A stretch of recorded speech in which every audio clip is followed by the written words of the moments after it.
The morning mist clung to the Okavango Delta like a shroud, and somewhere in that labyrinth of reeds and standing water, someone was about to die. The satellite imagery had been clear: a rebel stronghold, fortified positions, and enough firepower to level a small city. What the intelligence reports hadn't mentioned was the figure lying motionless beneath 3 feet of marsh mud, breathing through a hollow reed, waiting. Captain Zara Mudfish Akaffer had been dismissed by her commanding officers more times than she could count. Too small, they said, too quiet, too unconventional. The brass preferred their heroes loud and obvious, all swagger and muscle. They had no use for a woman who could disappear into terrain like smoke, who spoke in whispers and moved like water through impossible spaces. But dismissal had its advantages. It made you invisible, and invisible was exactly what Zara needed to be. The radio crackled to life in her earpiece, barely audible above the symphony of insects and lapping water. "Overwatch, this is Spear 1. We're taking heavy fire from the compound, requesting immediate air support over." The voice belonged to Lieutenant Marcus Vega, her spotter, positioned 2 clicks north with the main assault team. Through her scope, she could see muzzle flashes erupting from concrete bunkers like deadly fireflies in the pre-dawn darkness. "Spear 1, Overwatch. Air support is 20 minutes out. Can you hold position?" The voice from command was tight with concern, already calculating acceptable losses. Zara adjusted her position infinitesimally, feeling the warm mud shift around her body like a second skin. Her rifle, a custom Macmillan TAC 338, had been wrapped in waterproof materials and camouflaged with local vegetation until it resembled nothing more than a floating log. She'd been in position for 18 hours, moving with glacial patience through the wetlands while the assault team created their noisy diversion. Now, finally, the enemy was showing themselves. The compound's main tower rose 60 meters above the water, its concrete walls scarred by years of conflict. Intelligence suggested the rebel leader, Colonel Dmitry Kozlov, was directing operations from the penthouse suite. But Zara had learned long ago not to trust intelligence reports. She trusted what she could see, what she could feel, what the wind told her about trajectory and distance and the weight of consequences. Through her scope's thermal imaging, she tracked movement in the upper levels of the compound. Guards paced the perimeter walkways, their heat signatures blooming white-hot against the cool morning air. Most carried AK-47s with casual familiarity, but she noted the 2 figures on the eastern balcony who moved differently, more purposefully, with the controlled urgency of men accustomed to command. Her breathing slowed to match the rhythm of the marsh. In this moment, suspended between earth and water, between silence and violence, Captain Zara Akaffer became something more than human. She became the stillness that precedes the storm. The real war was about to begin. Lieutenant Marcus Vega pressed his back against the concrete barrier, feeling chips of masonry rain down as another burst of automatic fire raked their position.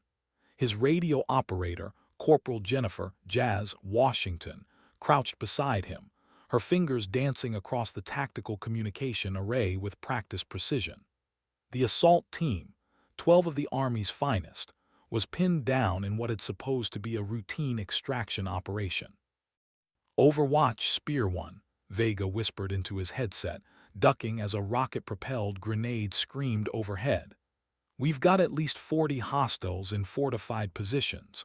Where's our guardian angel?" The response came not from command, but from a voice so quiet he had to strain to hear it over the gunfire. "Spear 1, Mudfish. I count 43 hostiles, 6 heavy weapon emplacements, and 1 very nervous colonel on the east balcony. Wind is 3 knots southwest. Range to primary target is 847 meters. Recommend you keep their attention for approximately 90 seconds." Vega had worked with snipers before, but never one quite like Zara. She spoke in the same tone most people used to discuss the weather, as if calculating the trajectories of human lives was no more complex than choosing what to have for lunch. It should have been unsettling, but instead he found it oddly comforting. When the world exploded into chaos, It helped to know someone was watching from the shadows. Copy that, Mudfish. Spear team, suppressing fire on my mark. Make them think we're trying to rush the main entrance. The marsh had become Zara's cathedral, and she its most devoted acolyte. Every blade of grass, every ripple in the water, every shift in the wind was part of a larger symphony that only she could hear. The rifle in her hands had fired over 300 confirmed kills across 6 combat deployments, but she'd never named it, never personalized it the way some soldiers did. Tools didn't need names. They needed respect, maintenance, and absolute trust. Through her scope, she watched Colonel Kozlov pace the balcony, his heat signature distinct against the cooler concrete. He was shouting orders to subordinates, gesturing wildly toward the assault team's position. Intelligence files described him as a former Spetsnaz operative who'd gone rogue after the dissolution of his unit, taking his expertise and selling it to the highest bidder. The bounty on his head could fund a small army. But this wasn't about money. 3 weeks ago, Kozlov's forces had ambushed a medical convoy carrying supplies to a refugee camp. The attack had killed 17 aid workers, including Dr. Sarah Chen, a combat surgeon who'd saved countless lives in the field hospitals of Afghanistan and Iraq. Zara had never met Dr. Chen, but she'd read the woman's letters home, intercepted during the intelligence-gathering phase of this operation.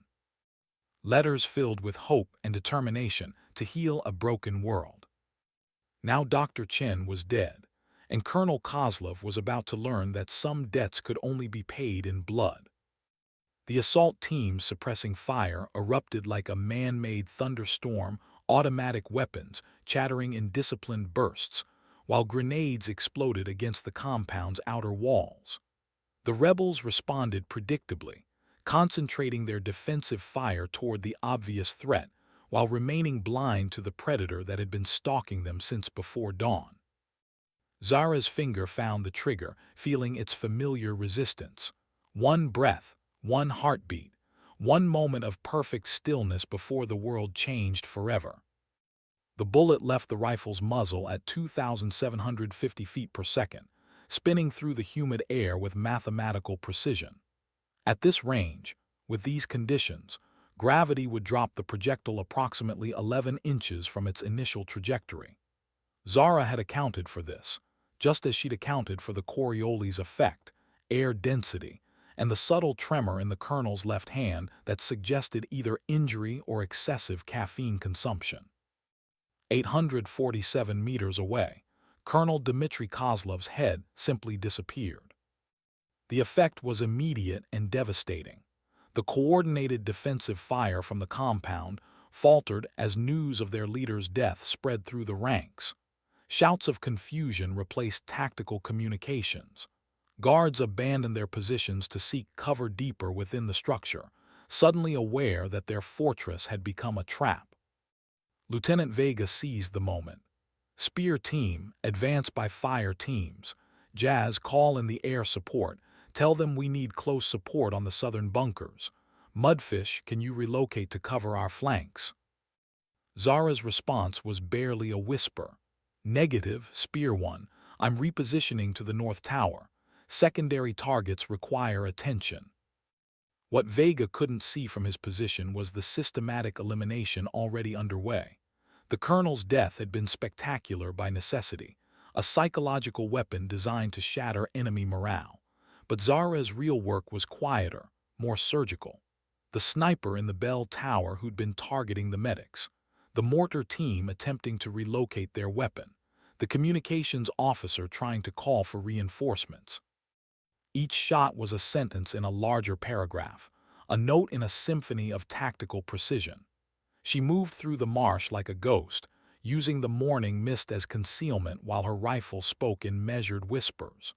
The rebels had superior numbers and defensive positions, but they were fighting an enemy they couldn't see, couldn't predict, couldn't understand. Corporal Washington's voice crackled through the radio network. All stations, this is Spear 2. We have 3 Black Hawks inbound, ETA 4 minutes. Recommend marking targets with smoke. The helicopters appeared as dark shapes against the lightning sky, their rotors beating the air into submission as they approached the compound. Apache gunships flanked the transport aircraft, their chin-mounted cannons already seeking targets among the concrete structures. The cavalry had arrived, but the real battle had already been won by a woman covered in marsh mud who spoke in whispers and killed with the precision of a surgeon. As the assault team advanced through the compound's outer perimeter, they found evidence of Zara's passage in the precise placement of rebel casualties. Each body told a story of tactical awareness and flawless execution. These weren't random kills, they were chess moves, calculated to create maximum disruption with minimal expenditure of ammunition. Lieutenant Vega paused beside the body of a rebel officer, noting the single entry wound behind the left ear. The man had been running toward cover when the bullet found him, suggesting a moving target engaged at considerable range through multiple obstacles. It was the kind of shot that military academies used as theoretical examples, assuming perfect conditions and unlimited time for calculation. Zara had made it look routine. The main building fell within minutes, its defenders either dead or surrendered. The hostages, aid workers, and government officials kidnapped during the past month were located in the basement levels, frightened but unharmed. As the medical teams began their work, Vega coordinated the intelligence collection, documenting evidence of the rebel network's broader operations. But his thoughts kept returning to the woman in the marsh, the quiet professional who turned the tide of battle with a handful of precisely placed bullets. In the official reports, she'd be mentioned in passing. Sniper support provided effective overwatch during the assault. The bureaucrats would never understand the artistry involved, the way she'd read the battlefield like a poem written in violence and fear. Zara herself had vanished back into the wetlands, moving toward the extraction point with the same ghostly patience she'd demonstrated throughout the operation. Her rifle was cleaned and stowed, her ghillie suit carefully maintained for the next mission. She didn't celebrate victories or mourn defeats. She simply prepared for whatever came next, carrying the weight of necessary choices with the quiet dignity of a true professional. The Marsh had kept its secrets, and Captain Zara Mudfish Akafer had kept hers. But somewhere in the Pentagon's classified files, a legend was being born, one whispered conversation at a time, one impossible shot at a time. The extraction helicopter thundered overhead, its downdraft turning the marsh water into a frenzy of ripples and spray. Zara remained motionless until the aircraft settled onto the designated landing zone, a small island of solid ground surrounded by seemingly endless wetlands. Only then did she rise from the water like some primordial creature, mud streaming from her ghillie suit as she moved toward the waiting aircraft. The crew chief, Staff Sergeant Tommy Rodriguez, had seen his share of operators emerge from hostile territory, but something about Captain Akafer always unsettled him. Not her appearance, though the sight of a human figure materializing from what had appeared to be empty terrain was admittedly disconcerting. It was her eyes. They held the kind of stillness that spoke of absolute confidence in one's ability to deal death at extraordinary distances. "Package secure," Rodriguez reported into his headset as Zara settled into the helicopter's cargo bay. "Heading home." During the 40-minute flight back to base, Lieutenant Vega attempted conversation, but Zara seemed content to stare out at the passing landscape, her thoughts as impenetrable as the marsh itself. Her gear was meticulously organized, every piece of equipment in its designated place, maintained to perfection. The rifle case bore no decorative markings, no kill tallies, no personal touches that might humanize the instrument within. "Mudfish," Vega finally said, using her call sign with the respect it had earned. "That shot on the colonel, 800 meters through morning mist, elevated target, wind from the southwest. I've never seen anything like it." She turned to look at him, and for a moment her expression softened almost imperceptibly. "The shot was adequate," she replied in her characteristic whisper. "The conditions were favorable." "Adequate?" Vega almost laughed. He'd witnessed what military historians would later describe as one of the most technically challenging sniper engagements in modern warfare, and she dismissed it as adequate. But that was Zara. She measured herself against standards that existed only in her own mind, benchmarks that would have intimidated Olympic marksmen. The helicopter touched down at Forward Operating Base Whiskey as the sun reached its zenith, transforming the African landscape into a shimmering tapestry of heat and light. The debriefing would be routine: after-action reports, intelligence summaries, equipment inventories. But the real story would never make it into the official records. Colonel Matthews, the base commander, greeted them at the landing pad with the expression of a man trying to solve a puzzle with half the pieces missing. He'd read the preliminary reports, seen the surveillance footage, reviewed the casualty assessments. On paper, a 12-person assault team had eliminated a fortified position defended by over 40 enemy combatants with minimal friendly casualties. The math didn't add up unless you factored in the woman walking beside Lieutenant Vega, her movements economical and precise, despite 18 hours of combat operations. "Captain Okafor," Matthews said, falling into step beside her. "Exceptional work out there. The Pentagon's been asking about you." Zara's response was characteristically understated. "Sir, the mission parameters were achieved within acceptable time frames. The assault team performed admirably under difficult conditions." She had deflected the praise so smoothly that Matthews almost missed it. Almost. But he'd been watching Zara for months, studying the way she interacted with praise, criticism, and everything in between. She had built walls around herself so high and so subtle that most people never realized they existed. Only in the marsh, only with her rifle, only in those moments of absolute concentration did those walls come down. The briefing room smelled of stale coffee and recycled air, its walls covered with tactical maps and intelligence photographs that painted a picture of regional instability stretching across 3 countries. Zara took her customary seat in the back corner, positioning herself where she could observe both the room's entrances and the faces of everyone present. Old habits, learned in places where paranoia wasn't a disorder but a survival skill.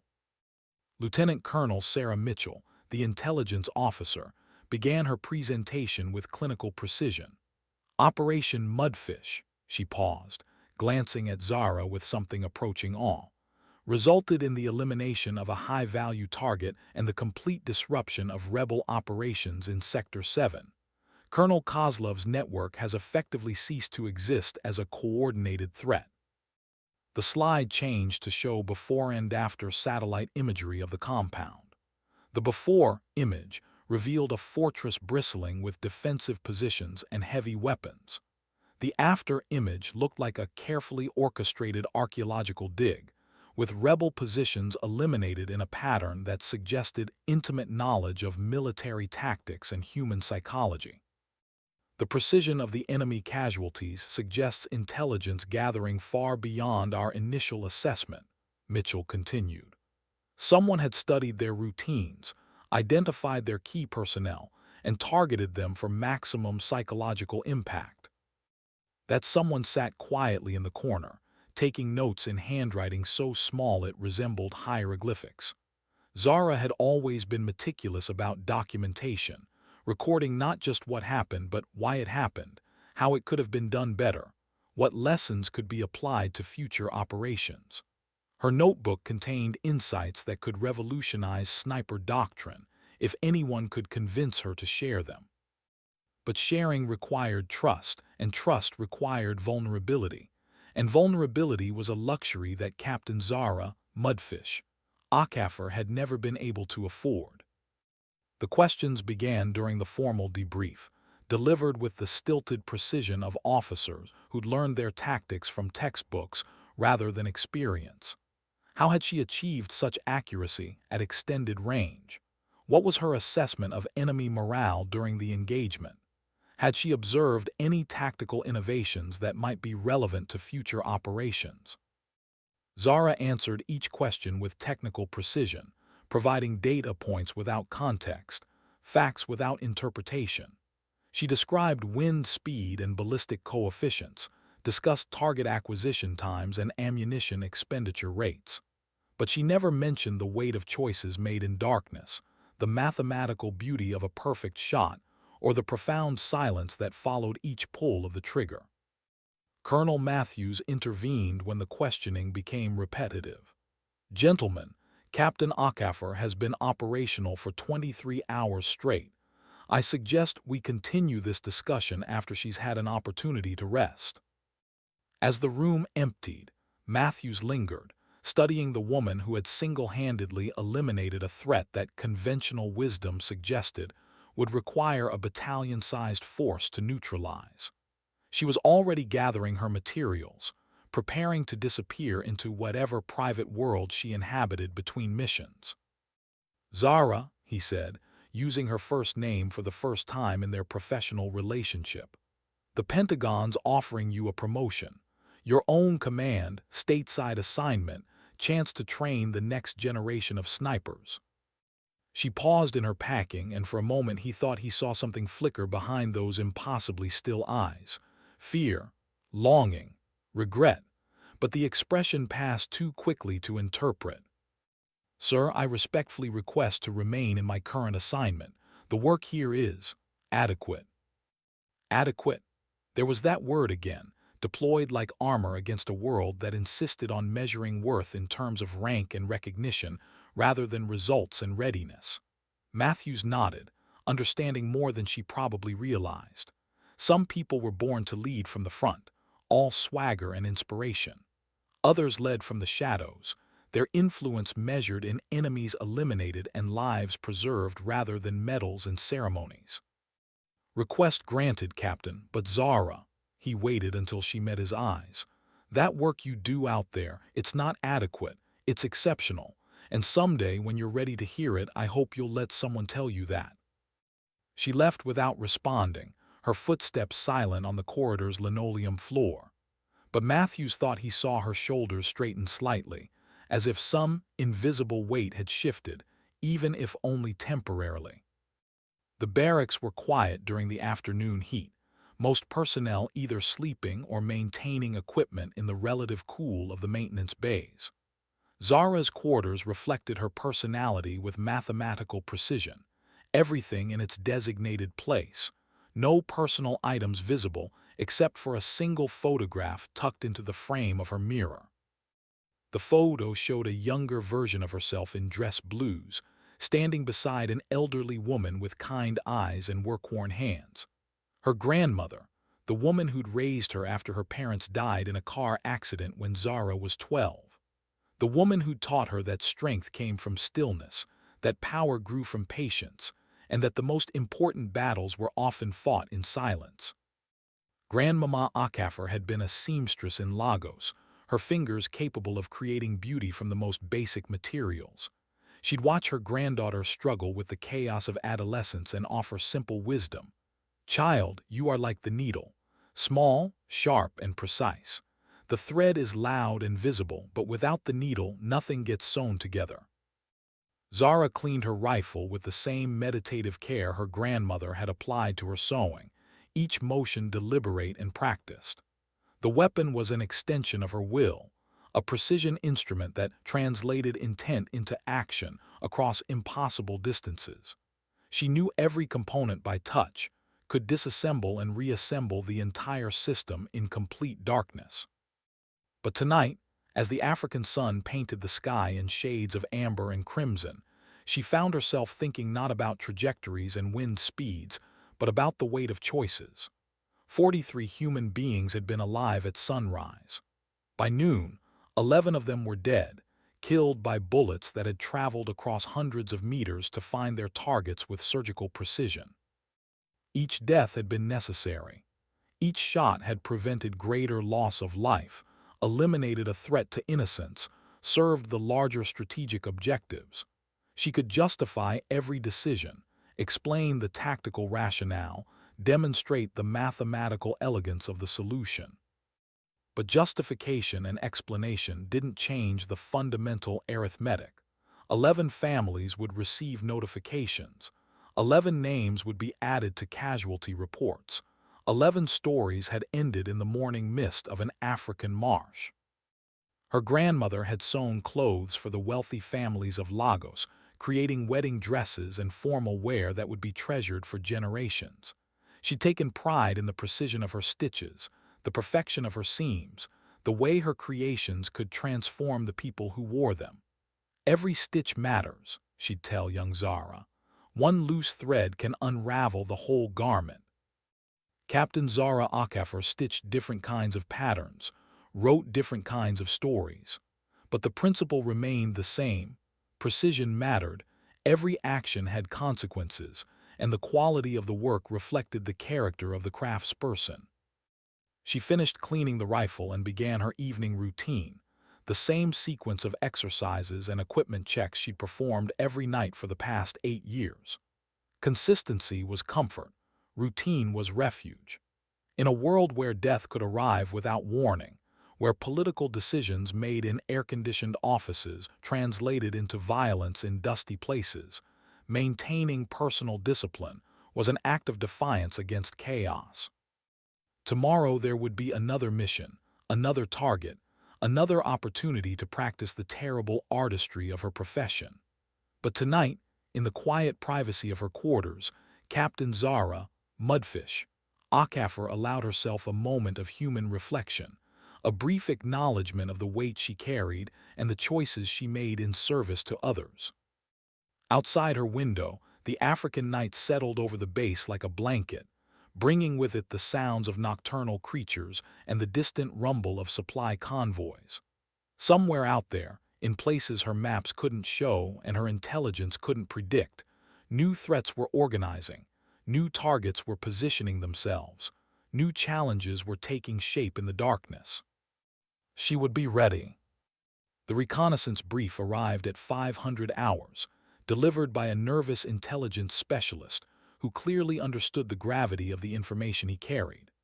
Zara read through the documents with her characteristic methodical approach, noting tactical details and environmental factors with equal precision. The target was a weapons manufacturer named Viktor Petrov, operating from a fortified compound in the mountains 60 kilometers north of their current position. Unlike Colonel Kozlov, Petrov was a businessman rather than a soldier. His factories produced modified ammunition and explosive devices that found their way into the hands of terrorist organizations across 3 continents. Intelligence suggested he was personally responsible for the materials used in attacks on schools, hospitals, and refugee centers, soft targets chosen for maximum psychological impact rather than military value. The compound sat on a rocky plateau accessible by only 2 roads, both heavily monitored and defended. Satellite imagery revealed multiple buildings connected by underground tunnels, surrounded by concentric rings of security measures that would challenge a conventional assault force. But Zara wasn't conventional, and she wasn't planning an assault. Lieutenant Vega joined her in the operations planning room, spreading topographical maps across the table with practiced efficiency. Long-range shot, he observed, noting the distances involved. Probably our most challenging yet. Zara nodded, already calculating angles and environmental factors. The compound's elevation would affect both ballistics and atmospheric conditions. The morning thermals rising from the valley floor could create unpredictable air currents. The rocky terrain offered concealment possibilities but limited mobility once she committed to a firing position. Primary target will be mobile, she said, tracing possible routes through the compound with her finger. Petrov maintains irregular schedules as a security measure. We'll need extended observation to identify patterns. The planning session stretched through the morning, with specialists from various disciplines contributing their expertise to the developing tactical picture. Communications officers plotted radio frequencies and encryption protocols. Weather specialists provided detailed atmospheric forecasts. Equipment technicians discussed ammunition selection and scope modifications for the extreme range involved. But the core of the mission remained elegantly simple. One woman, one rifle, one precisely placed bullet to eliminate a threat that conventional forces couldn't reach.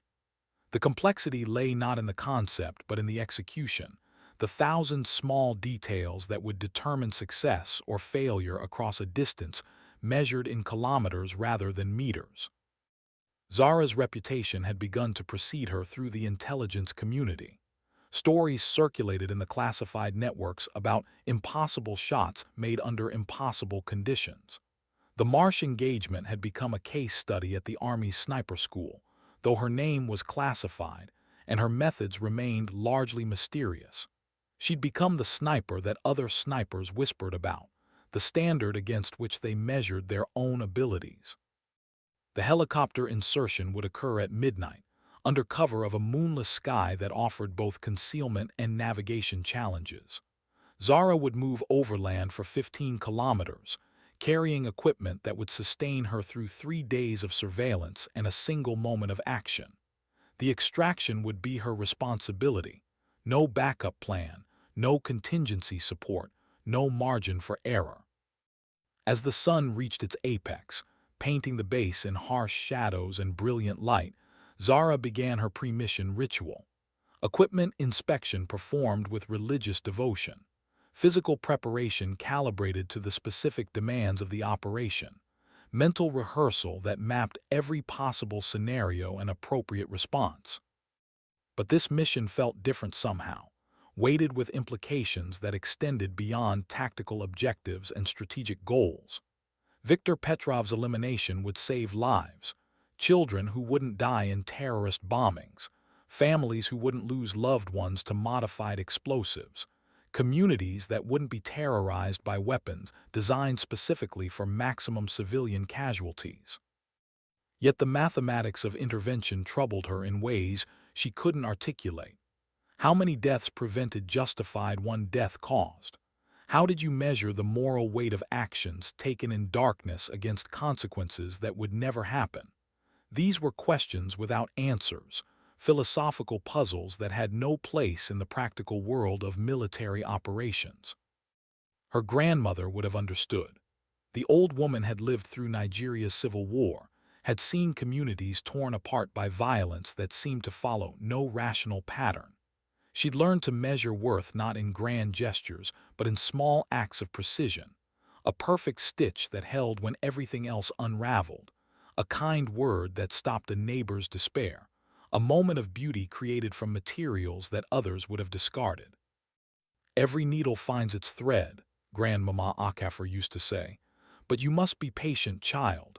The right thread will come when the needle is ready.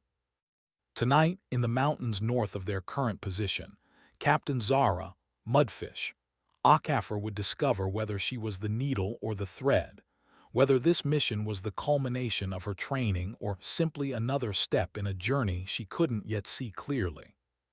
The weight of the sniper system settled across her shoulders with familiar comfort as she prepared for insertion. Tomorrow, when the sun rose over the mountain plateau, Viktor Petrov would learn that distance was no protection against justice delivered with mathematical precision. But first she had to get there. The helicopter approached the insertion point in complete darkness, its engines barely audible above the whisper of wind through mountain valleys. Zara sat in the cargo bay, mentally rehearsing the route she'd memorized during the planning session. 15 kilometers of rocky terrain, elevation changes of over 2,000 feet, all navigated without GPS signals that might compromise operational security. The crew chief tapped her shoulder and held up 5 fingers, then 4, counting down to insertion.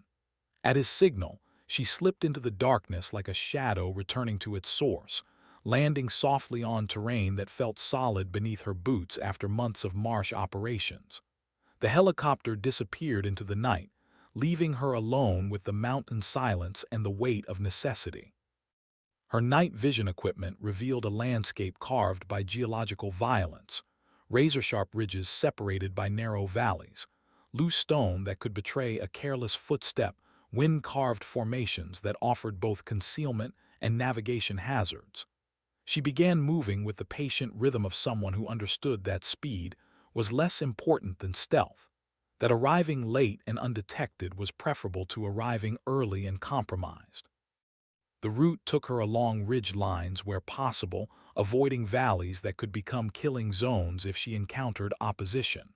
Her equipment had been configured for silent movement, non-reflective surfaces, secured components, everything designed to minimize her signature against a hostile environment. She was a ghost traversing haunted terrain, visible only to herself and the ancient mountains that bore witness to her passage. 6 hours of steady movement brought her to the primary observation position, a rocky outcrop that provided clear sight lines to the target compound while offering multiple escape routes if the situation deteriorated. Through her spotting scope, she could see lights moving within the buildings, evidence of ongoing activity despite the early hour. The compound was larger than the satellite imagery had suggested, with additional structures concealed beneath camouflaged roofing that thermal imaging had missed. She counted at least 30 personnel during her initial surveillance, noting their movement patterns and equipment loadouts. This wasn't a simple manufacturing facility. It was a military installation disguised as a business operation. Zara settled into her hide position with the patience of someone who had learned to measure time in heartbeats rather than hours. Her observation log began accumulating details. Shift changes at 600 and 1800 hours, supply vehicles arriving every Tuesday and Friday, a helicopter pad that serviced weekly flights to unknown destinations. The compound operated with military precision, but military precision created patterns, and patterns could be exploited. The first day passed without a sighting of the primary target. Viktor Petrov remained inside the central building, conducting business through intermediaries and electronic communications. His security measures were sophisticated: multiple body doubles, irregular movement schedules, constant communications jamming that made electronic surveillance nearly impossible. But Zara had learned patience in the marshes, had perfected stillness in places where movement meant death. She could wait as long as necessary, observing and learning, until the moment of opportunity presented itself. Her hide position was invisible from the compound, concealed among the natural rock formations with such skill that she became part of the landscape itself. The second day brought intelligence complications. A convoy of armored vehicles arrived during the afternoon, disgorging passengers who moved with the disciplined precision of military professionals. Through her scope, she recognized at least 3 individuals from intelligence files: arms dealers, terrorist facilitators, mercenary commanders who sold violence to the highest bidder. This wasn't just a business meeting. It was a convention of international predators, gathered to discuss markets and methods, supply chains and strategic objectives. The elimination of Viktor Petrov would disrupt their operations, but the intelligence value of this gathering was potentially enormous. She activated her encrypted communications system for the first time since insertion, transmitting a brief status report to command. Overwatch to base. Multiple high-value targets confirmed at objective, requesting guidance on expanded mission parameters. The response came 6 hours later, after consultation with intelligence agencies whose names appeared only in classified documents. Base to Overwatch. Priority remains primary target. Intelligence opportunities are secondary to mission completion. Execute when ready. As the sun set on her second day of observation, Zara understood that tomorrow would bring decision rather than preparation. Weather conditions were optimal, security patterns had been established, and Viktor Petrov's routine was beginning to reveal itself through careful observation. She cleaned her rifle one final time, each motion performed with ceremonial precision. Tomorrow, at approximately 7:30 hours, when morning light illuminated the compound's eastern balcony, Viktor Petrov would step outside for his customary inspection of the day's activities.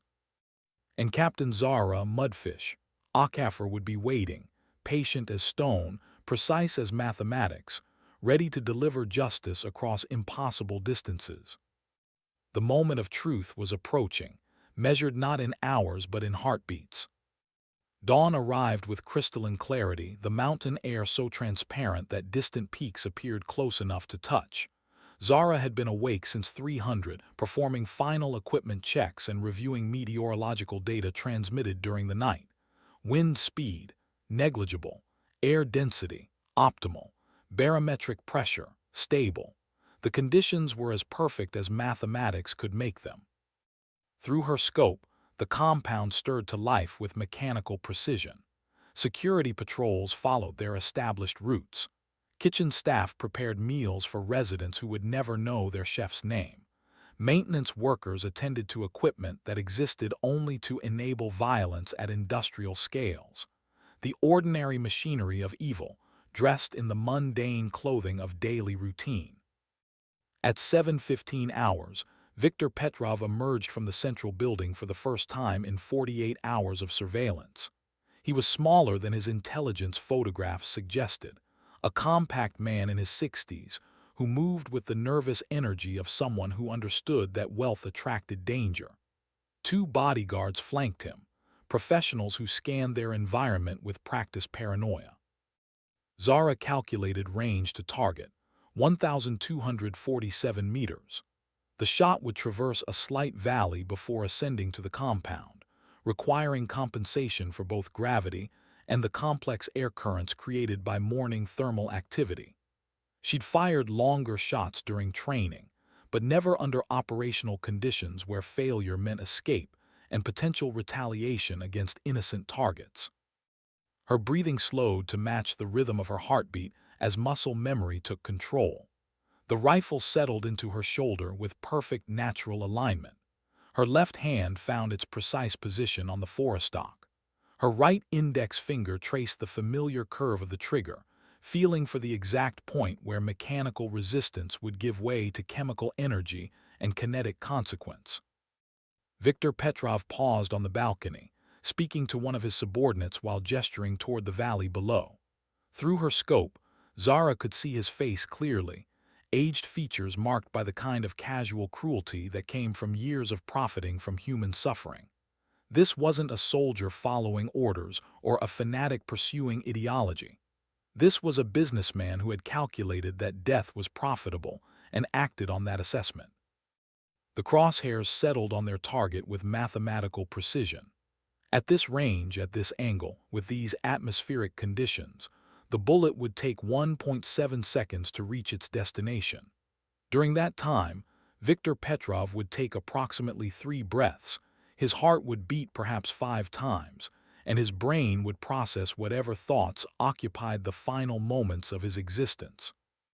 Zara's finger began its final movement against the trigger, applying pressure with the same controlled precision she'd learned from her grandmother's sewing lessons. Steady, deliberate, irreversible. The rifle would fire when the mechanical resistance reached its predetermined limit, not a moment before or after. Time compressed into that eternal instant between decision and consequence, between intent and action. The morning sun painted the compound in golden light that seemed to suspend the moment in crystalline clarity. Birds called from the valley below, unaware that their songs would be interrupted by the crack of supersonic projectiles and the echo of consequences traveling across impossible distances. Viktor Petrov turned toward the valley, presenting his profile to the distant observation point where Captain Zara Mudfish Okafor had become something more than human, a perfect synthesis of training and determination, mathematics and justice, stillness and violence. The trigger reached its breaking point. The bullet left the rifle's